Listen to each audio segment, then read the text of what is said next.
Differential equation first paper question number 17। तो आज का क्वेश्चन है solve d square y over d x square plus 4y is equal to 4 tan 2x by using method of variation of parameters. तो आप सीखेंगे कि method of variation of parameters से किसी डिफरेंशियल इक्वेशन को कैसे सॉल्व किया जाता है। तो सबसे पहला काम तो कॉम्प्लीमेंट्री सॉल्यूशन निकालने का है। ऑक्सिलरी इक्वेशन आपने बनाई m square plus 4 equal to 0 करके, एम की वैल्यू हुई 0 प्लस माइनस 2 आयोटा। यहाँ से कॉम्प्लीमेंट्री सॉल्यूशन आपने लिख दिया e raise to 0x into C1 cos 2x plus C2 sin 2x। तो फर्स्ट हाफ तो ओवर हो गया। अब हम देखेंगे कि पर्टिकुलर सॉल्यूशन निकालने के लिए वेरिएशन ऑफ पैरामीटर्स का मेथड इस्तेमाल किया जाता है। उसके लिए आप क्या करते हैं, ये जो C1 और C2 आपको दिखाई देते हैं कॉम्प्लीमेंट्री सॉल्यूशन में, उनको हटा के कैपिटल A कैपिटल B लिखेंगे। ये कैपिटल A और कैपिटल B दोनों ही फंक्शन ऑफ x होते हैं, इसलिए आप जब इसको डिफरेंशिएट करेंगे इस इक्वेशन को विद रिस्पेक्ट टू x, तो y डैश, तो a का डेरिवेटिव a डैश लिखेंगे।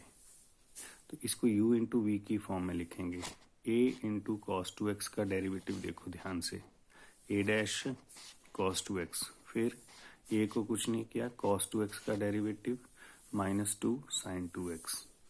इसी तरह से b sin 2x का डेरिवेटिव किया तो b dash sin 2x plus अब sin 2x का डेरिवेटिव 2 cos 2x, तो ये y डैश हो गया। अब method of variation of parameter का ये था फर्स्ट स्टेप।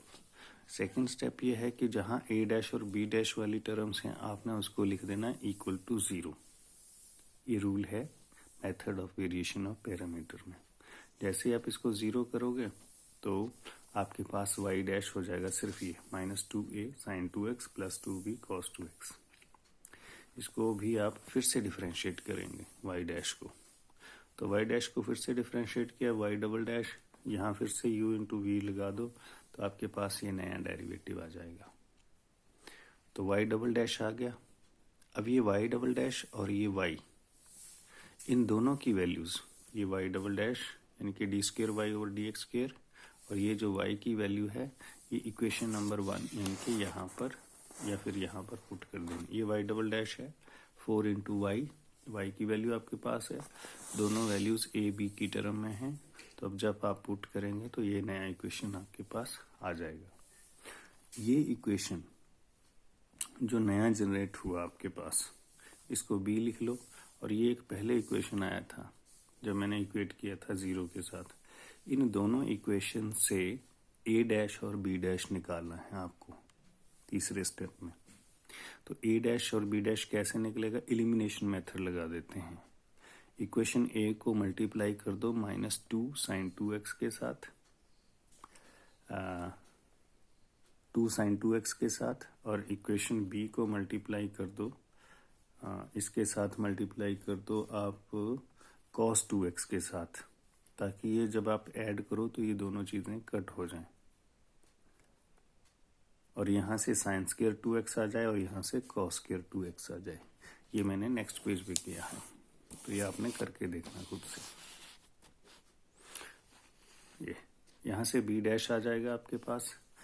अब b डैश आया 2 sin 2x, और ये b डैश x की वैल्यू पुट कर दो किसी भी इक्वेशन नंबर a में पुट कर दो तो आपके पास a डैश आ जाएगा सिंप्लीफाई करके। तो ये b डैश और a डैश दोनों आ गए। ये है a डैश की वैल्यू।